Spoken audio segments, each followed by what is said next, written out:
BNP chairperson Begum Khaleda Zia বলেছেন, ফ্যাসিবাদের পতনের ফলে সুযোগ হয়েছে নতুন করে বাংলাদেশ গড়ার। গুম, খুন, বিচার বহির্ভূত হত্যাকাণ্ডের যারা শিকার হয়েছেন তাদের তালিকা করে পুনর্বাসনের দাবি জানান তিনি। যে কোনো মূল্যে জাতীয় ঐক্য বজায় রাখার আহ্বান জানিয়েছেন বিএনপি চেয়ারপারসন বেগম খালেদা জিয়া।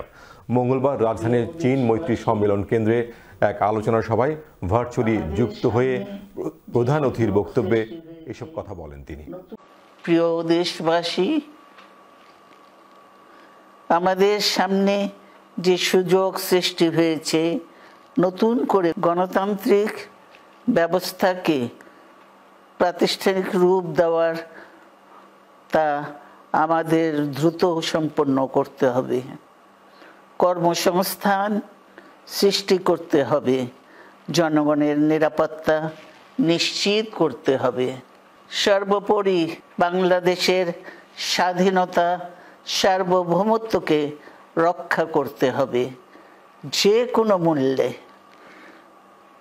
বীরের এই রক্তস্রোত, মায়ের অশ্রুধারা যেন বৃথা না যায় তা নিশ্চিত করতে হবে।